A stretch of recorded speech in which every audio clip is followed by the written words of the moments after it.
जय श्री कृष्ण। भगवान कृष्ण अर्जुन को कर्मों को छोड़ने के लिए नहीं कह रहे हैं, पर भगवान कृष्ण ये कह रहे हैं कि तुम अपने कामनाओं, इच्छाओं, मोह, ममता, वासना को तुम त्याग कर दो। जब ये सभी को त्याग कर दोगे तो तुम एक निष्काम कर्म योगी बन जाओगे, और जो निष्काम कर्म योगी बन जाता है वो संसार में फिर नहीं बनता, फिर वो संसार में रहकर भी निरोल भक्ति कर पाता है, संसार से विजय प्राप्त कर लेता है, संसार के मोह माया से वो बच जाता है और वो अविनाशी पथ की ओर चल देता है।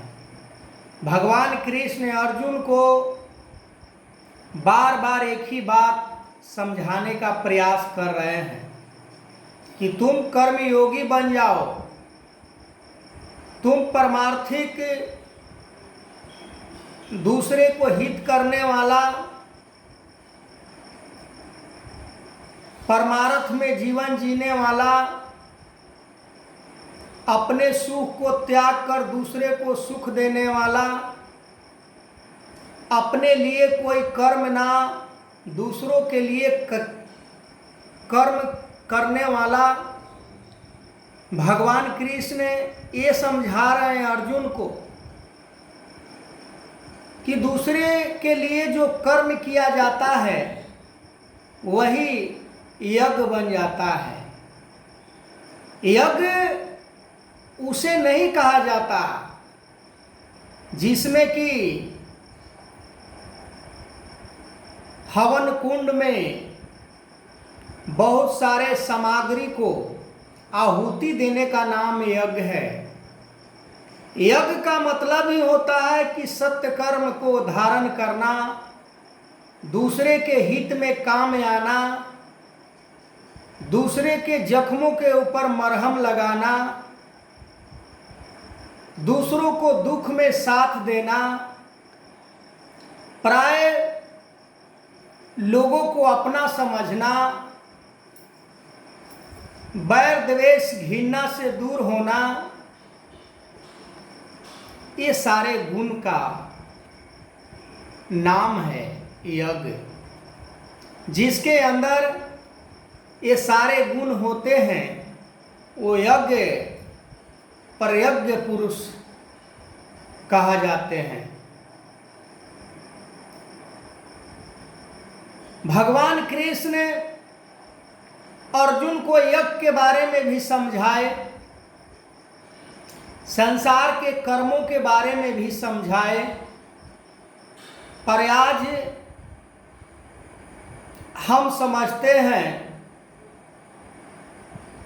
कि पूरे जीवन अपने स्वार्थ में कर्म करते जाना और मेरा भक्ति भी पूर्ण हो जाए तो असंभव है।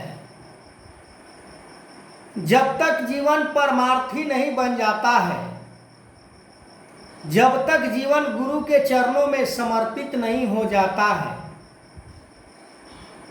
जब तक दूसरे के लिए हित में हमारा सोच नहीं बनता, तब तक हम अविनाशी परमात्मा को नहीं जान सकते हैं, हम नहीं पहचान सकते हैं। आज परमात्मा को प्राप्त करने के लिए अनेकों साधन अपनाया जाता है। कोई शमशानों में जाकर, कोई सुनसान स्थानों में जाकर, कोई तीर्थ धामों में जाकर, कोई अकेले आसन लगाकर वो चाह रहे हैं कि मैं परमात्मा को खुश कर दूंगा इन सारे कर्मों से, पर ऐसा नहीं है। परमात्मा को प्राप्त करने का बस एक ही साधन है, वो है निष्काम कर्मयोगी बन जाना। वो अपने लिए कर्म नहीं, दूसरों के लिए कर्म करना, पूरे जीवन परमार्थ में जीना, दूसरों को काम में आना, दूसरे को दर्द पीड़ा को हरना। पर आज ऐसा देखा जाता है मानव समाज के अंदर, मानव परिवार के अंदर, कि दूसरे को दुख हरने के बजाय और दुख दिया जाता है। उनका मजाक बनाया जाता है, उनके बारे में गलत गलत सोच उत्पन्न किया जाता है, उनके बारे में गलत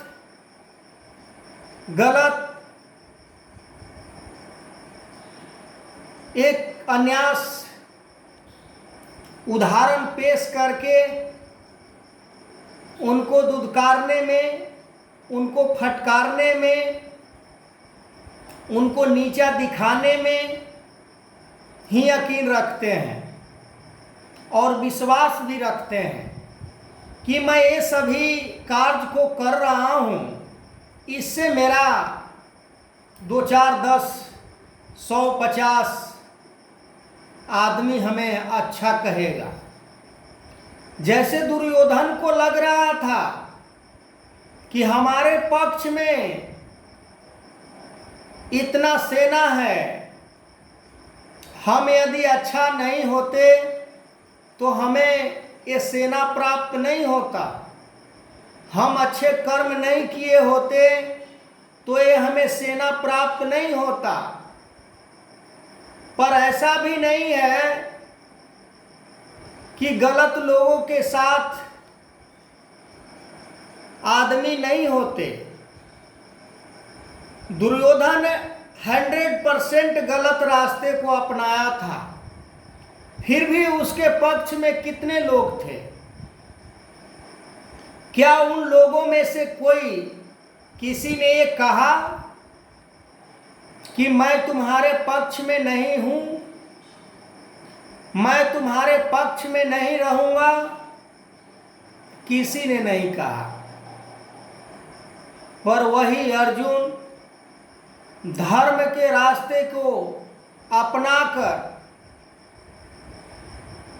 राज को भी त्याग कर अपने आप को खुश महसूस कर रहे हैं।